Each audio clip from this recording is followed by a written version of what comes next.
إذا كنت في الدنيا عن الخير عاجزا فما أنت في يوم القيامة صانع. أعوذ بالله من الشيطان الرجيم. بسم الله الرحمن الرحيم. الحمد لله رب العالمين. الصلاة والسلام على رسول الله صلى الله عليه وسلم. الحمد لله يا كفل هلت لا يدرسنال. اعلم اوك رحمك الله الله يزن لهنا أنه يجب أنه نقرو قدلال على كل مسلم ومسلمة بهل مسلم وندنا مسلم سيتلاي قدلال تعلموا موقنا ممارو هذه المسائل الثلاث النزيهن صوست قدايوش ويم صوست نطبوش موقو بيان دانو مسلم وندنا سيتلاي قدنو والعمل بهن دقمهم بالنسو مسرات. الأولى يمجمريو أن الله خلقنا الله فطرن ورزقنا سيساينم ستن ولم يتركنا التونم حملا بچلتام التونم بل يلقنو أرسل إلينا ودنيا ملاكلن رسولا ملكتنيا فمن أطاعه يتعززو سوئين ملكتنيا دخل الجنة جنة قبا ومن عاصاه يامس أو كتزازو يوطا دقمو دخل النار اسات قبا والدليل مسرجهم قوله تعالى عندهم ملو يا الله قالنو أعوذ بالله من الشيطان الرجيم إنا أرسلنا إليكم رسولا إنا أرسلنا أن يبرقط لكنال إليكم ودنا أنت رسولا ملكتنيا لكنال شاهدا عليكم بنانت لاي مسكاري هنا كما أرسلنا لك اندلاكنو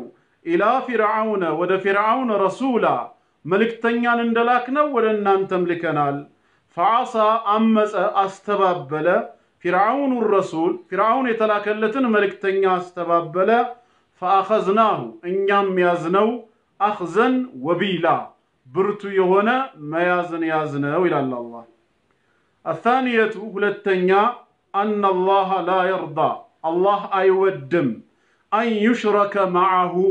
كالسجارة مقاراتن أيودم أحد عندنا ما كالبيهون إن قربت زند أيودم في عبادته بأملكه لاي السن بمجازات هدت لاي لا ملك مقرب لا الله الجيج يقرب ملاك بيهونم ولا نبي مرسل وده هزبوچو يتلاكن نبي منكوا بيهون الله نقربت زند أيودم. والدليل ما سرجاهم قوله تعالى عندهم ملو يا الله قالنو وأن المساجد لله مسجدو چلو يا الله ناتشو فلا تدعوا أتماسنو أتقزو مع الله أحدا كالله قرأ عندنا كالبيهون إلى. الثالثة سوستنيا دقمو أن من أطاع الرسول ملك تنياون يتعزز سو ووحد الله اللهنم ببتشنينت يتجزى سو لا يجوز له لرسوا يبقالتم موالات موداجة يبقالتم كنما قار من حاد الله اللهن كتقارن سو قارا ورسوله ملك تنياون كتقارن سو قارا وداجنة ممسرت يبقالتم ولو كان بيهون انكوان أقرب قريب እጅግ የቀርብ ዘመዱ ወላጅ አባቱ እንኳን ቢሆን አላህና መልእክተኛውን ከተቃረነ ከሱ ጋራ ወዳጅነትን መመስረት አይፈቀድለትም። والدليل ማስረጃውም قوله تعالى እንዲህ የሚለው የአላህ ቃል ነው لا تجد قوما ህዝቦችን አታገኛቸውም يؤمنون بالله بالله የሚያምኑ ሲሆኑ واليوم الآخر عندهم بمجرشا كان يميامنو سيهونو جن أتاقينياتشو من سيهونو نوم أتاقينياتشو يوادون سيوداجو من حاد الله يتقارنن سو ورسوله عندهم ملك تنياون يتقارنن سو سيوداجو أتاقينياتشو ولو كانوا بيهونو كان النزي تقارانيوش آباءهم ولا جابات وچاچو أو أبناءهم ويم لجوچاچو አው ኢኽዋነሁም ወይም ወንድሞቻቸው አው ዓሺረተሁም ወይም ዘመዶቻቸው እንኳን ቢሆኑ ከአላህና ከመልእክተኛው ጋር ከተቃረኑ ከነሱ ጋር ወዳጅነትን ሲመሰርቱ አታገኛቸውም ኡላኢከ እንደዚህ አይነት አማኞችን ከተበ አላህ ጻፈ ደነገገ في قلوبهم በልቦናቸው ላይ አልኢማን እምነትን አተመባቸው ጻፈላቸው ወአየደሁም ደግሞም አበረታቸው بروح منه ከርሱ ዘንድ በሆነ መንፈስም አበረታቸው ويدخلهم ወደፊትም ያስገባቸዋል ጀናቲን ጀነትን ያስገባቸዋል ተጅሪ የምትፈስ የሆነች من تحتها ከስሮቿ الانهار የተለያዩ አይነት ወንዞች የምትፈስባትን ጀነት ያስገባቸዋል خالدين فيها በውስጧም ዘውታሪ ናቸው رضي الله عنهم الله ከነሱ ወደደ ورضوا عنه እነሱም ከአላህ ወደዱ اولئك حزب الله እነዚህ የአላህ ህዝቦች ይባላሉ አላ አዋጅ ንቁ ان حزب الله የአላህ ህዝቦች ደግሞ هم المفلحون የሚድኑ ናቸው ይላል ኢንሻአላህ እንግዲህ ጌታችን አምላካችን አላህ ከፈቀደልን ዛሬ ክፍል 2ን በዚህ መልኩ እንቀጥላለን ማለት ነው ትላንት በክፍል 1 ላይ አራት መሰረታዊ ነገሮችን ማወቅ እንደሚገባን አይተናል ተመልክተናል አንደኛ ሃይማኖታዊ ዕውቀትን መማር እንዳለብን በተለይ ስለ አላህ ስለ መልእክተኛውና ስለ እስልምና ሃይማኖት ሁለት ባወቅነው ነገር መስራትና መተግበር እንዳለብን በራሳችን ላይ ማስረጃ እንዳይሆንብን ያወቅነውን ነገር ወደ ስራ መቀየር እንደሚገባን አይተናል ሶስተኛ ደግሞ እኛ ያወቅነውና የሰራነውን ነገር ለሌሎች ሰዎች በማሳወቅና እንደኛ እንዲሰሩ በማድረግ ዳዕዋ ማድረግ ግዳጅ እንደሆነ ሰበቡል ሂዳያ መሆን እንዳለብን አራተኛ ደግሞ በዳዕዋ ሂደት ውስጥ በሚደርስብን ችግርና መከራ صبر ልናደርግ ይገባናል የሚለውን ተመልክተን ነበር ኢንሻአላህ ዛሬም ሁለተኛውን ክፍል እንቀጥላለን ማለት ነው ሸይኹ አሁንም ረሂመሁላህ አላህ ይዘንላቸው እንደተለመደው ምን አሉ ኢዕለም አሉ አሁንም ወቃል ዕውቀት መቼም አይጠገብምና ደግመህ ደጋግመህ እወቅ ረሂመከላህ አላህ ይዘንልህና የአላህ ረህመቱ ወይም እዝነቱ ቸርነቱ ባንተው ላይ ይሁንና አሁንም ደግመህ እወቅ ምንድነው የምናውቀው ዛሬ እነሆ ነገሩ አሉ يجب قد مهونون وك ويم قداج يهونال على كل مسلم بمن يوم مسلم وندلاينا ومسلمتين بمسلم سيتلاي مالت بمن يوم مسلم وندلاينا بمسلم سيتلاي واجب يهونال قد يهونال منو قد يهونال سنال تعلمو ما وقو ويم ممارو ما وقو وينم ممارو قد يونال انمانن هذه المسائل الثلاث هذه النزهن المسائل الثلاث ሶስት ጉዳዮችን ሶስት መሰረታዊ ነጥቦችን ማወቁና መማሩ በእያንዳንዱ ሙስሊም ወንድና ሴት ላይ ግድ ነው ደግሞ ማወቅና መማር ብቻ አይደለም እነዚህን ሶስት ጉዳዮች ሶስት መሰረታዊ ነጥቦች ካወቅንና ከተማርን በኋላ ወልዓመሉ ቢሂነ ወልዓመሉ መስራትም ጭምር አለብን ቢሂነ በነሱ በሶስቱ ነገራት ላይ አውቀን እንደዚሁ ስራ ላይ መተግበር አለብን ማወቅና በስራ መተግበሩ በስራ በነሱ መስራቱ በእያንዳንዱ ሙስሊም ወንድና ሴት ላይ ግዳጅ ነው ማናቸው እነዚህ ሶስት ነገራት ልናውቅና ልንሰራባቸው ግዳጅ የሚሆኑት ብለን ጥያቄ ስናነሳ ሸይኹ ዝርዝር ማብራሪያ ውስጥ ገቡ ማለት ነው አልኡላ የመጀመሪያው أن الله خلقنا الله ማለት እኛን የፈጠረን መሆኑን ማወቅ አለብን ከጌታችን ከአምላካችን ከአላህ ውጪ ፈጣሪ የለም ማለት ነው እሱ ነው የፈጠረን الله خلقكم الله ፈጥሮናል الله خالق كل شيء الى القرآن الله የነገራት ሁሉ ብቸኛ ፈጣሪ ነው يا ايها الناس اعبدوا ربكم الذي خلقكم ይለናል እናንተ ሰዎች ሆይ እናንተን የፈጠረ የሆነውን ጌታችሁን አላህን ተገዙት ብሏል هل من خالق غير الله ከአላህ ሌላ ፈጣሪ አለ እንዴ የለም ስለዚህ አነላህ ኸለቀና አላህ እኛን ፈጥሮናል ይሄን ማወቅ አለብን ከፈጠረንስ በኋላ ዝም አላለንም በሉ የቀረውን ራሳችሁን ቻሉ አላለንም ወረዘቀና ሲሳይንም ሰጠን ረዘቀን የሲሳዩንም ጉዳይ ኃላፊነት ወስዶ የሚያበላን የሚያጠጣን የሚረዝቀን አላህ ነው ጌታችን ለኛ ያደረገው ውለታ እኛን መፍጠርና በህይወት ማስገኘት ብቻ ሳይሆን ኢንሻአላህ ሌላ ጊዜ ካሜራውን አስተካክለዋለሁ የኛ ስተት ነው ለቀጣዩ ዝቅ አረጋዋለሁ አላህ እኛን መፍጠሩ ብቻ ሳይሆን ምን አድርጎናል ማለት ነው እዚህ ጋር ሲሳይንም ጭምር ሰጥቶናል ሱረቱ ሁድ ላይ እንደተናገረው ወማ ሚን ዳበቲን ፊል አርዲ ኢላ ዐላ አላህ ሪዝቁሃ ብሏል መሬት ላይ አንዲትም ተንቀሳቃሽ የለችም ሲሳይዋ በአላህ ላይ ተመድቦ አላህ የሚረዝቃት ብትሆን እንጂ አለ ከአላህ ተገልላ ራሷን ችላ በራሷ የምትቆም አንድ መخلوቅ የለችም እያንዳንዱ ፍጥረት እያንዳንዱ ግኝት ለአላህ ጥገኛው አላህ ነው የሚረዝቅ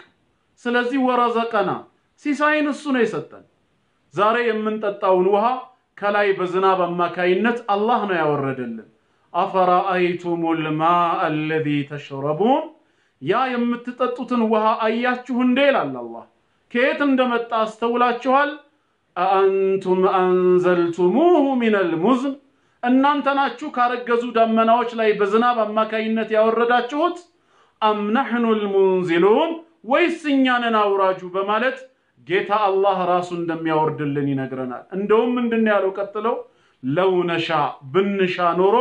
ለጀዐልናሁ ኡጃጃ መርጋጋ ነበር የምናደርገዋል ገና ከላይ ሲወርድ ጨዋማ አርጌው ነው የማደርገው የነበረው ምን ተሆኑ ነበር አለ እንዴት አድርጋችሁ ተጠጡ ነበር ጨዋማ ሆኖ ከላይ ቢመጣ ጣፋጭ ውሃ አድርጎ አላህ ያወረደልን ለኛው አስቦ ነው አፈላ ተሽኩሩን ታዲያ ታመሰግኑኝም እንዴ ይላል ስለዚህ አላህ ሲሳይ ሰጪያችን ነው ሲሳይን ከመሬት የሚያበቅልልን አላህ ነው አፈራአይቱም ማ ተህሩቱን የምትዘሩትን አያችሁ እንዴ ይላል እናንተ የምትዘሩትን አያችሁ ወይ አንቱም ተዝራዑነሁ አም ነህኑ الزارعون ምታበቅሉት እናንተ ናችሁ ወይስ እኔ ነኝ አብቃዩ ይላል ገበሬ ዘሩን ካፈር በታች መደበቅን ብቻ ነው የሚነው ሌላ አቅም የለውም ከዛ በላይ ቢሆን ኖሮ አቅሙ ምን ይለን ነበር ለው ነሻ አላህ ምን አለ ብሻና በፈልግ ኖሮ ለጀዐልናሁ ሁጣማ ስብርብር አደርገው ነበር ፈضلتم ተፈከሁን የምትገረሙ ሆናችሁም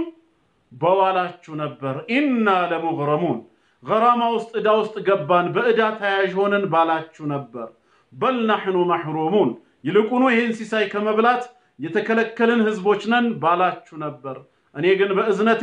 እናንተ የዘራችሁትን አበቀልኩላችሁ ነው የሚለው فلينظر الانسان الى طعامه ይላል አላህ ሰው ወደሚመገበው ምግብ ለምንድን ነው ማይመለከተው ይላል ወደምትመገቡት ምግብ ተመልከቱ አና صببنا الماء صبا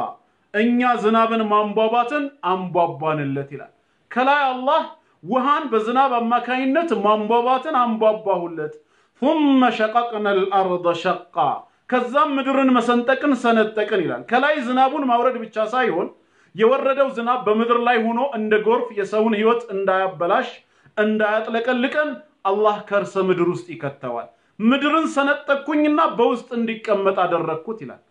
ከዛስ በኋላ ከርሰ ምድር ላይ መቀመጡ ብቻ አይደለም فانبتنا فيها حبا ይላል ገብስን ራሱ ማብቀል ጀመርኩኛል በዛው አማካኝነት ለእናንተ ገብስን አበቀልኩላችሁ ወዒነበን ወቀድባ እንደዚሁም ደግሞ ወይንንና ሳርንም ጭምር አበቀልኩላችሁ ወዘይቱን ወነኽላ ዘይቱንንም ዘንባባንም እንደዚሁ እኔ ነኝ ያበቀልኩላችሁ ይሄን ሁሉ አትመለከቱም ወይ ነው የሚለው አላህ ወሐዳኢቀ ጉልባ እንደዚሁም ጨፍቃ ትክልቶችንም ለናንተ ሙዝንም ጭምር ሰጠኋችሁ መታዓለኩም ወሊአንዓሚኩም ለናንተም ለቤት እንስሳዎቻችሁም መጠቃቀሚያ እንዲሆን ይላል ስለዚህ አላህ ከፈጠረን በኋላ ወረዘቀና ሲሳይን ሰጥቶናል ማለት ከሰማይም ሆነ ከምድር ከጌታ አላህ ውጪ እኛን የሚያበላን የሚያጠጣን የለም እንቀጥል ከዛ ምን አለ ወለም የትሩክና ደግሞም አልተወንም ይላል አልተወንም ሐመለን በቸልታ እኛን ከፈጠረን ሕያው ካደረገን በኋላ የሲሳዩን ጉዳይ ሐላፊነትን ወስዶ ካበላን ካጠጣን በኋላ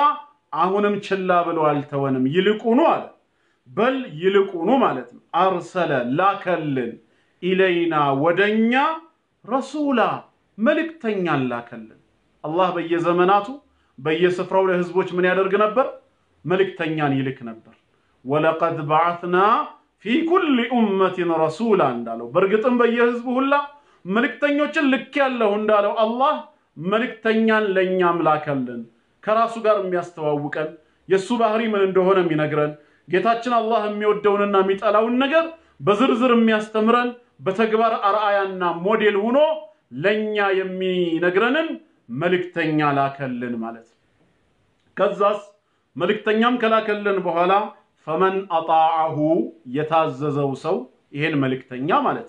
ወደርሱ ነብይና ረሱል ሆኖ የተላከለትን የአላህን መልእክተኛ የሚታዘዝ ሰው دخل الجنه ጀነት ገባ ማለት ይገባል ሳይሆን ገባ ኦሬዲ ምንም ጥርጥር የለም ለምን መልእክተኛን መታዘዝ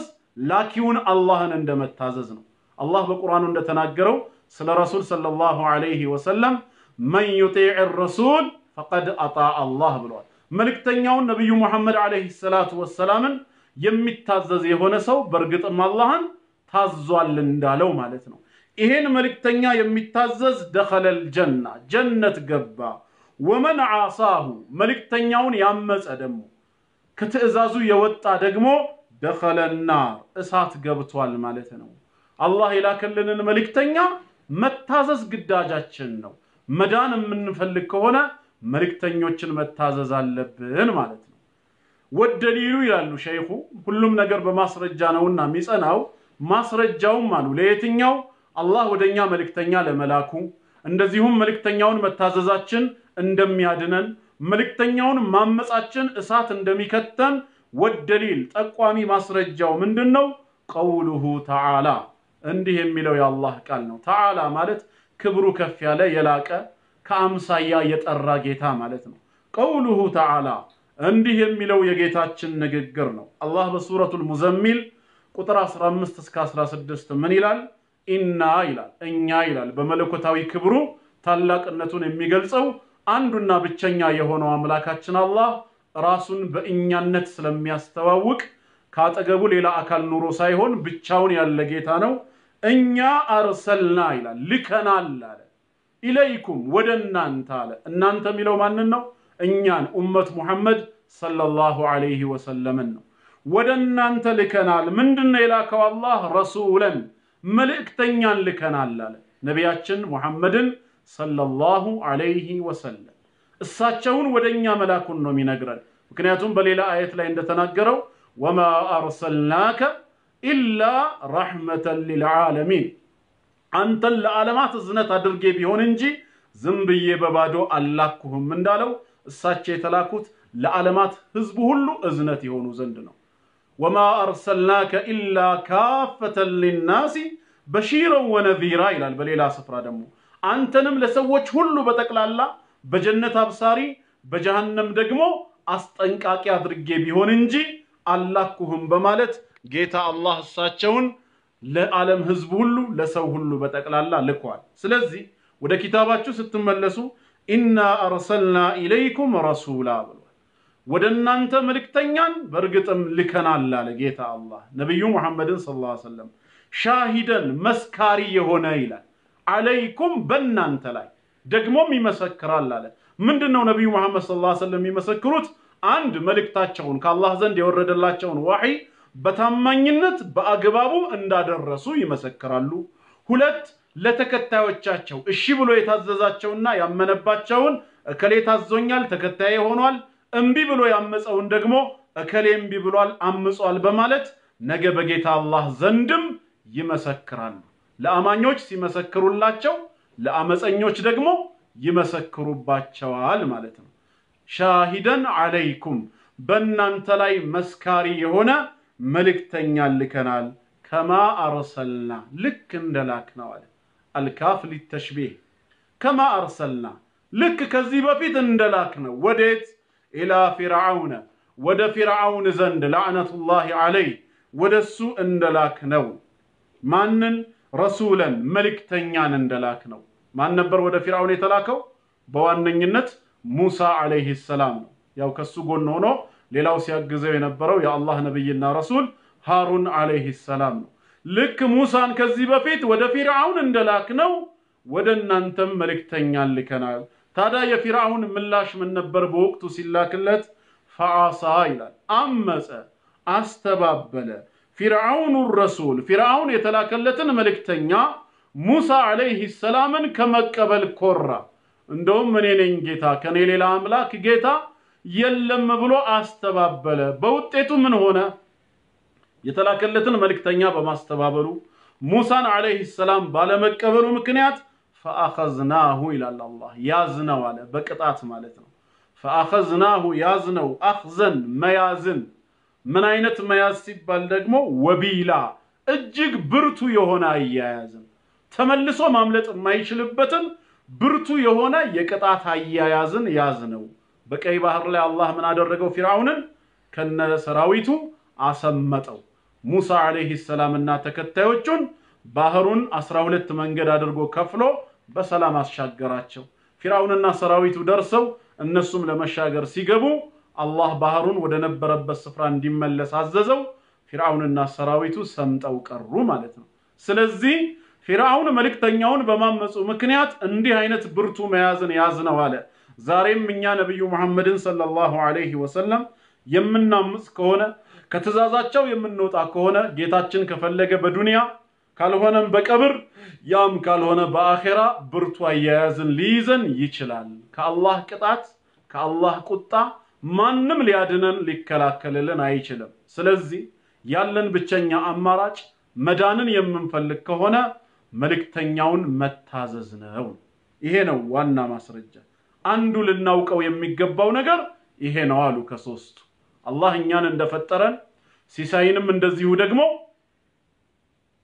እንደሰጠን መልእክተኛንም ጭምር እንደላከልን ማወቅና ማመን አለብን የተላከውን መልእክተኛ ደግሞ በተግባር ልንከተለው ይገባል ይሄንን ካወቅን ወደ ሁለተኛው ደግሞ እንሄዳለን الثانية ሁለተኛው ሌላው ልናውቅና ልንሰራበት የሚገባው ጉዳይ ምንድነው ان الله ይህ ፈጣሪ አምላካችን የሆነው አላህ لا يرضى በፍጹም አይወድም ይሄንን ማወቅ አለብን ጌታ አላህ በፍጹም የማይወድ መሆኑን ማወቅ አለብን ምንድነው የማይወደው ከተባለ አይሽረከ ይጋራበት ዘንድ ማጋራትን አይወድም ማዓሁ ከሱ ጋራ ከራሱ ከአላህ ጋራ አሐዱን አንድንም አካል እንድናጋራበት አይወድም በምን ተግባር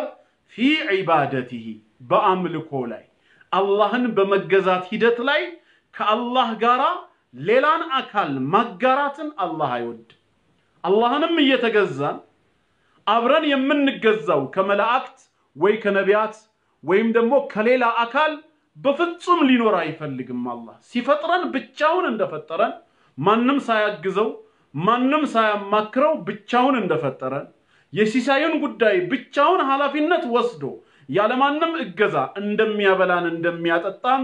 ስናመልከውም ብቻውን እንድናመልከው ይፈልጋል ዋናው ነገር እኔን አምልኩኝ እንጂ እኔን ከማምለካችሁ ጎን ለጎን ለሌላ አካል ዒባዳን አሳልፋችሁ ብትሰጡ ችግር የለውም አላለም እንደውም እጅግ በጣም የሚጠላው ማጋራትን ሽርክን ነው ሽርክ ማለት جعل الشيء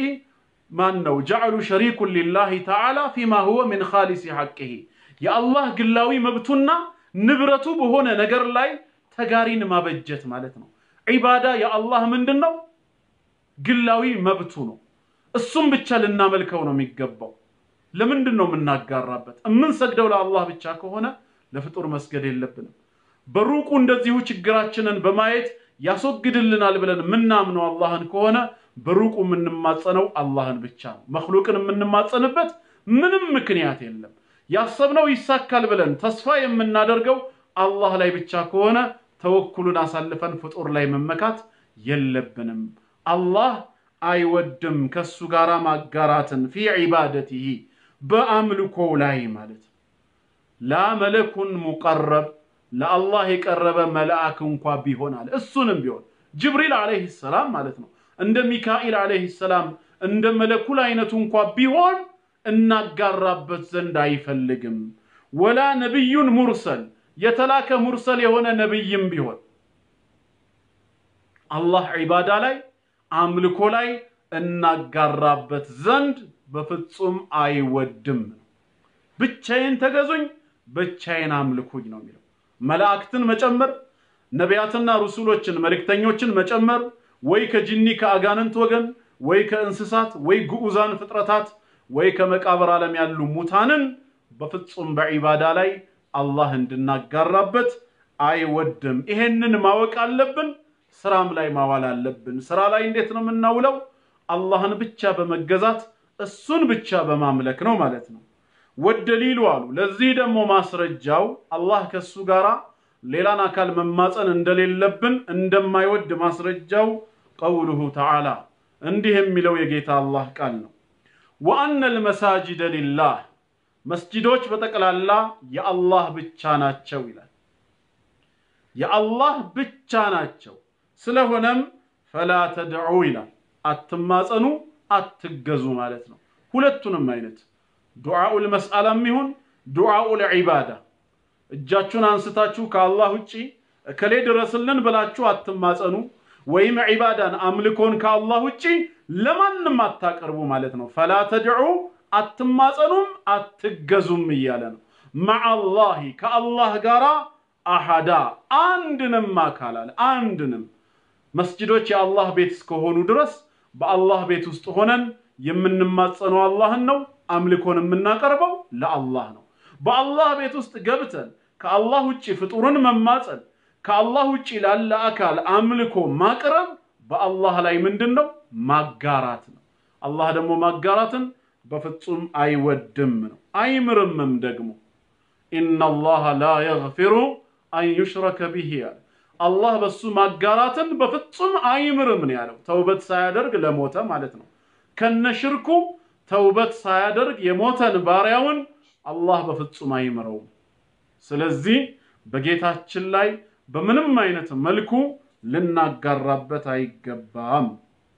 ይሄንን ካወቅንና ከሰራንበት ሶስተኛው ደግሞ ምንድነው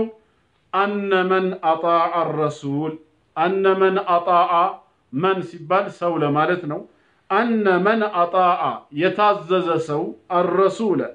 መልእክተኛውን ማለት ነው አላህ የላከለትን መልእክተኛ ወይም ረሱል ሰለላሁ ዐለይሂ ወሰለምን የታዘዘ ሰው ወወሐደ الله አላህንም ለብቻ ያደረገ በማምለክ ማለት ነው አላህን አንድ አድርጎ የተገዛ አላህን ብቻ በተውሂድ ላይ ጸንቶ ያመለከ ሰው ላ የጁዙ አይበቃለትም ማለት መልእክተኛውን የሚታዘዝ አላህን በብቸኝነት የሚገዛ ለሆነ ሙስሊም አይበቃለትም ምንድነው ማይበቃለት መዋላቱ መወዳጀት የልብ ወዳጅነትን መፍጠር አይበቃለትም ከነማን ጋር ከተባለ من حاد الله አላህን ከተቃረነ ጋር ከአላህ ትእዛዝ የወጣ ማለት ነው አላህን ካመፀ አላህን ከተቃረነ ሰው ጋራ መወዳጀት አይፈቀድለትም እንዲሁም ወረሱለሁ መልእክተኛውንም ጭምር እሳቸውን ከተቃረነ ከተዛዛቸው ከወጣ አመፀኛ ሰው ጋራ መወዳጀት አይበቃለትም ምን ማለት ነው እዚህ ቦታ ትክክለኛ እምነት ያለው ሰው አላህን የሚያመልክ የሆነ ነብዩን አለይሂ ሰላቱ ወሰለም የሚታዘዝ ሰው አላህና መልእክተኛውን ከሚቃረን ሰው ጋራ እንዴት ወዳጅነት ይመሰርታል ኢማኑ ሊከለክለው ይገባል ቢያንስ እንዴ አንተ ባለቤትህን በጣም ተወዳታለህ ታከብራታለህ ጎረቤትህ ደግሞ ባለቤትህን በጣም ይጠላታል ምንም ዝቅ አድርጎ ይመለከታታል ይሄን ጎረቤትህን ተወዳለህ ወይ ብትባል በየትኛው ልብህ ነው የምትወደው የወዳጅህ የአፍቃሪህ የሚስትህ ጠላት ነው እንዴት አድርገ ልብ ይኖርሃል ታዳ የምትወደውን ብቻውን የምታመልከውን የምትከተላቸውንም ረሱል ሰለላሁ ዐለይሂ ወሰለም ጠላት አድርጎ የያዘ ሰው ከተዛዛቸው የወጣን ሰው በምን ልብህ ነው ልታፈቅረው የሚገባው ኢማንህ ሊከለክልህ ግድ ነው ማለት ነው ስለዚህ መልእክተኛውን የታዘዘ ሰውና አላህን በብቸኝነት የሚያመልክ ሰው ከአላህና ከመልእክተኛው ጠላቶች ከአላህና ከመልእክተኛው ተቃራኒዎች ጋራ በምንም መልኩ ወዳጅነት ሊመሰርት አይገባውም። ይሄ የእምነቱ ምንድነው ውጤት ነው። ወለው ካነ ቢሆን እንኳን ነው የሚለው ያ አካል ቢሆን እንኳን አቀረበ ቀሪብ እጅግ የቅርብ ቢሆን እንኳን በስጋ ዝምድና ላንተ እጅግ የቀረበ የቅርብ ሰው አባትህ ማለት ነው ባጭሩ ወላጅ አባትህ ወይ እናትህ ወንድምህ ወይ እህትህ አጎትህ ወይ አክስትህ ቢሆኑ እንኳን እነዚህ የስጋ ቤተሰቦችህ የአላህና የመልእክተኛው ጠላት ከሆኑ ከነሱ ጋር ልባዊ ወዳጅነት ልትመሰርት አይገባም። ማህበራዊ ወዳጅነት እንዳለ ነው። ወሳሂብሁማ في الدنيا معروفا ብሏል። በዱንያ ጉዳይ በውጫዊ በማህበራዊ ጉዳይ በመልካሙ ተኗኗራቸው ብሏል። አባትህ ካፊር ቢሆን አባትህ ሙሽሪክ ቢሆን አታልብሰው አታበላው አታጠጣው ማለት አይደለም። ወላጅ እስከሆነ ድረስ አቅምህ በቻለ መጠን ታበላዋለህ ታጠጣዋለህ ታለብሰዋለህ ያዘዘህ ነገር በመልካም እስከሆነ ድረስ ትታዘዘዋለህ ዱዓና ዳዕዋ ከማድረግህ ጎን ለጎን በዲን ጉዳይ ግን በያዘው የኩፍርና የሽርክ አቋም ልትጠላው ግድ ነው። ለኩፍሩም ሆነ ለሽርኩ እውቅና ሰጠውም እገዘኛ ላይ ጊዜ ከጎኑ ሆነ አትተባበረውም። ወዳጅነት መመስረት የለም ሲባል ይሄን ነው ማለት ነው እንጂ ደናደርክ ልጅ ሲልህ ምን አገባህ አባቴ እንድትለው አይደለም። ያ አግባብ አይደለም። የተፈለገው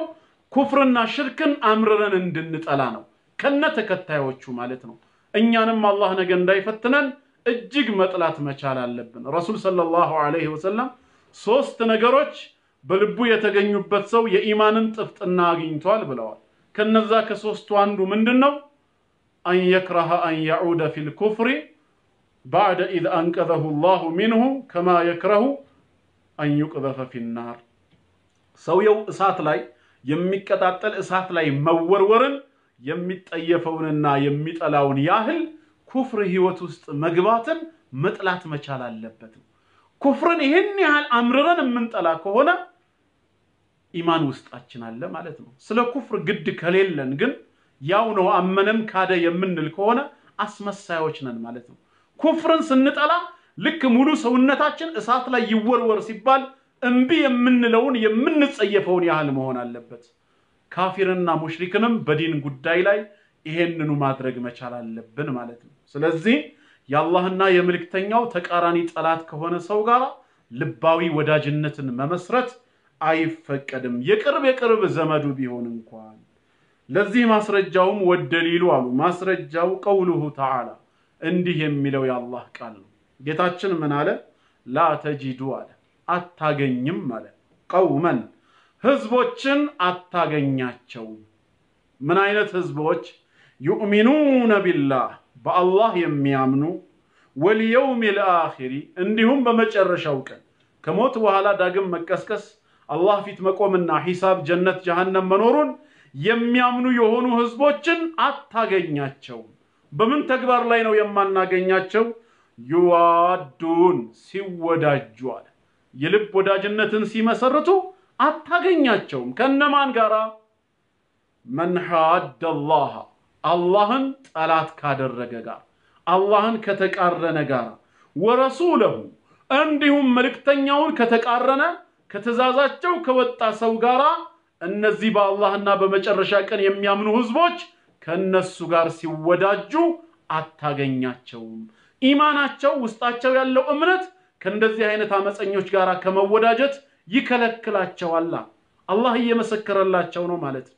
በፍጹም አታገኛቸውም ማለት ወለው ካኑ ቢሆኑ እንኳን አለ እነዚህ አላህና የመልእክተኛው ትእዛዝን ጥሰው የወጡ አመፀኞቹ ቢሆኑ እንኳን ለአማኞቹ ምን ቢሆኑ? አባአሁም ወላጆቻቸው እንኳን ቢሆኑ አለ። አቡ በይዳ ኢብኑ አልጀራህ ረዲየላሁ ዐንሁ በጦር ሜዳ ላይ አባቱን አግኝቶ ነው መጨረሻ ላይ የገደለው። አባቱን የዲን ጉዳይ ነው ምንም ማድረግ አይቻልም። ወላጅ አባቱ ምንም ወላጁ ቢሆንም ካፊር ሆኖ እስላምን ለማጥፋት ስለመጣ ከዲን አትበልጥብኝም ብሎ አባቱን አሰናብቶታል ማለት ነው። በዛም ሰበብ ነው የወረደው ይባላል። ስለዚህ ወላጆቻቸው እንኳን ቢሆኑ የአላህና የመልእክተኛው ጠላት እስከሆኑ ድረስ ሲወዳጇቸው አታገኝም። أو أبناءهم ልጆቻቸው እንኳን ቢሆኑ ያበራካቸው ክፋይ ከዲን መስመር አፈንግጠው ከወጡ ያላህና የመልእክተኛው ጠላት ከሆኑ ልባዊ ወዳጅነት ያከትማል أو إخوانهم ወንድሞቻቸው እንኳን ቢሆኑ በስጋ ቢገናኙ أو ወይንም عشيرتهم ዘመዶቻቸው እንኳን ቢሆኑ ከአላህ ፍቅር ስለማይበልጡባቸው ከአላህና ከመልእክተኛው ትእዛዝ ከወጡ ከነሱ ጋር ወዳጅነት አይሰራም ኡላኢክ እንደዚህ አይነቶቹ ይላል እንዲህ አይነት አማኞች ከተበ አላህ ደነገገ ወይም አተመ في قلوبهم በልቦናቸው ላይ አልኢማን እምነትን አተሞባቸዋል እምነትን ደንግጓል ጽፈዋል ወአየደሁም አበረታቸው ይላል አጠነከራቸው بروح منه ከርሱ በሆነ መንፈስ አይ بقوه منه ማለት ነው ከርሱ ዘንድ በሆነ ኃይልና ችሎታ ምን አደረጋቸው አበረታቸው አጠነከራቸውም ይላል ምክንያቱም አላህንና መልእክተኛውን ከስጋ ዘመዶቻቸው መርጠዋል እነሱ እንዳይከፉብኝ ብለው አላህና መልእክተኛውን ማስቀየም አልፈለጉም ማለት ነው እናታችን አይሻ ረዲየላሁ ዐንሃ በነገረችን ሐዲስ ረሱላህ ሰለላሁ ዐለይሂ ወሰለም ምን ብለዋል መን التمس رضا الله بسخط الناس hatta ሰዎችን እንኳን በሚያስቆጣ ተግባር ሆኖ የአላህን ውዴታ የፈለገ ሰው አሉ ያንን ድርጊት ማድረግህን አላህ ከሆነ የሚወደው ከፈለገ ሰው ይቆጣ ሰዎች በሚቆጡት ነገር እንኳን ራሱ ቢሆን የአላህን ውዴታ ከፈለክ ረዲየላሁ ዐንሁ ወአርዳ ዐንሁ الناس አላህም ይወድሃል ሰዎችም እንዲወዱህ ይዳርጋል ወመን التمس رضا الناس بسخط الله ግን የሰዎችን ውዴታ ፈልጎ አላህን በሚያስቆጣ ተግባር እኮ ነው ወንጀል ነው ሰዎች ደስ እንዲላቸው ብሎ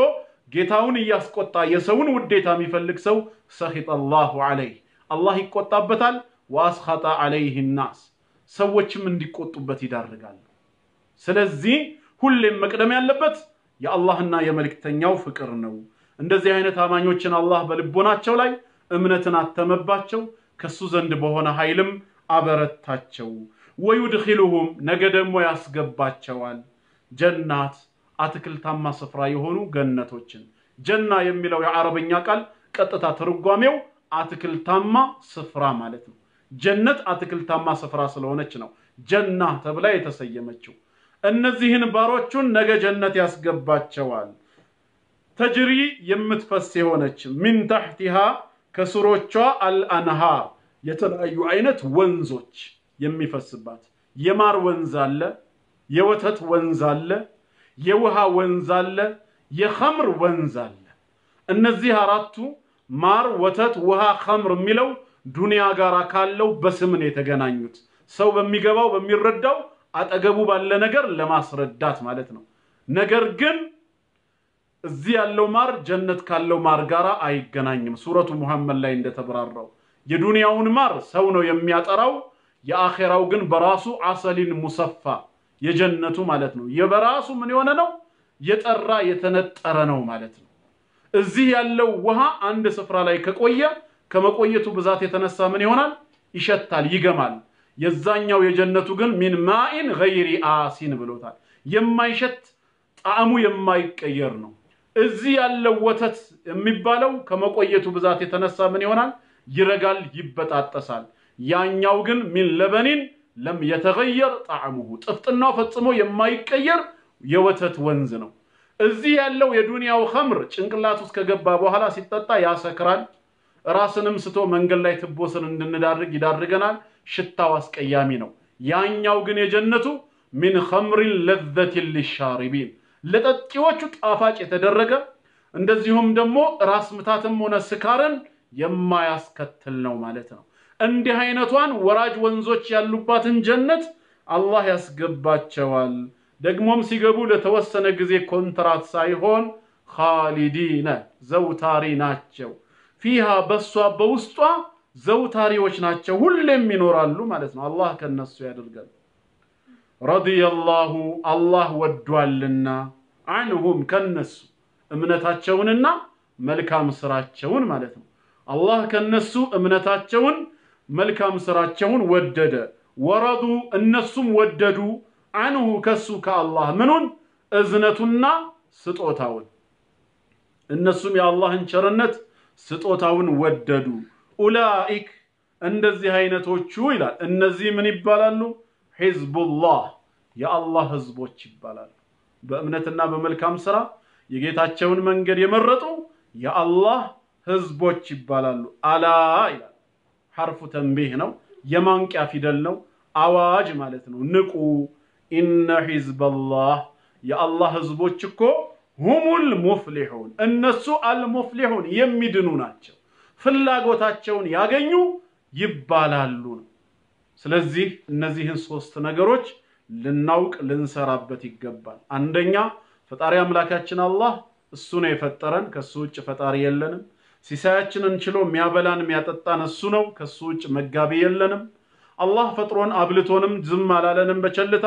መልእክተኛን ከኛው መሐከል መረጠልን ነብዩ መሐመድን አለይሂ ሰላቱ ወሰለም መልእክተኛው አድርጎ ላከልን እሳቸውን ከታዘዝናቸው ጀነትን ቃል ገባልን አምፀን ከተዛዛቸው ከወጣን እሳት እንደምንገባ ነገረን ማለት ነው ይሄንን አውቀን እሳቸውን በመከተል ልንሰራበት ይገባል ሁለተኛ አላህ የሚመለክ ጌታ መሆኑን ካወቅን በአምልኮ ላይ ማጋራትን እንደማይወድ ማወቅ መቻል አለብን አላህ ከመላእክትም ከነቢያትም ከደጋጎችም ከአጋንንትም ከሙታንም ከጉኡዛን ፍጥረትም ማንንም ልናጋራበት አይፈልግም ብቻዬን እንደፈጠርኳችሁ ብቻዬን ሲሳዩን ሰጥቼ እንደማኖራችሁ ብቻዬን ተገዙኝ ነው የሚለው ስንጠራው ብቻውን ነው ስንመካ በሱ ላይ ብቻ ነው ስንሰግድ ለሱ ብቻ ነው በጥቅሉ አምልኮን ለአንድ አላህ ብቻ ነው የምንፈጽመው ማለት ነው አላህ ማጋራትን ስለማይወድ ሶስተኛ ደግሞ በአላህና በመጨረሻ ቀን የሚያምኑ እውነተኛ ሙስሊሞች የአላህና የመልእክተኛውን ጠላቶች አላህና መልእክተኛውን የሚቃረኑ ህዝቦችን የልብ ወዳጅ አድርገው መያዝ በፍጹም አይፈቀድላቸውም ኩፍርንና ሽርክን አምርረን የምንጠላውን ያክል ካፊርና ሙሽሪክንም መጥላት መቻል አለብን ይሄ ግድ ነው ኢንሻአላህ የዛሬው ሶስቱ መሰረታዊ ነጥቦች ይሄንን ይመስላል እንግዲህ አላህ ከፈቀደ ያው በሳምንት ሁለት ቀን እንዳልኳችሁ ሐሙስና አርብ ሁሌም አላህ እድሜና ጤናውን ከሰጠን ነገሮችንም ገራ አድርጎ ኢንተርኔቱንም ሌላውንም ነገር ካገራልን ሁሌም ሐሙስና አርብ ማታ በኢትዮጵያ አቆጣጠር ከምሽቱ 3 ሰዓት ጀምሮ ኡሱል ሰላሳ ኪታብን እንደጀመርነው እንቀጥላለን ኪታቡን ስንጨርስ ወደ ቀጣይ ኪታብ እንሄዳለን ማክሰኞና እሮብ ደግሞ በእለተ ማክሰኞና በእሮብ ማታ ከምሽቱ 3 ሰዓት ጀምሮ ሙሐደራ የዳዕዋ ፕሮግራም ይኖረናል አላህ ከፈቀደ የተለያዩ ርዕሶችን እየመረጥኩኝ በዛ ርዕሶች ዙሪያ ተከታታይ ትምህርቶችን እሰጣቸዋለሁ ምናልባት አላህ ፈቅዶ የፊታችን ማክሰኞ በጤና በህይወት ከተገናኘን ከሞት በኋላ ህይወት አለ ወይ እውነት ሙታን ይቀሰቀሳሉ ወይ ስለ አኺራ ምንድነው የኛ እምነትና ማስረጃ ሚለውን እንጀምራለን አላህ ይዛ ሰው ይበለን ሁላችሁም በጥሞና ስለተከታተላችሁ ጀዛኩሙላሁ ኸይራ ወሰላሙ ዐለይኩም ወራህመቱላሂ ወበረካቱሁ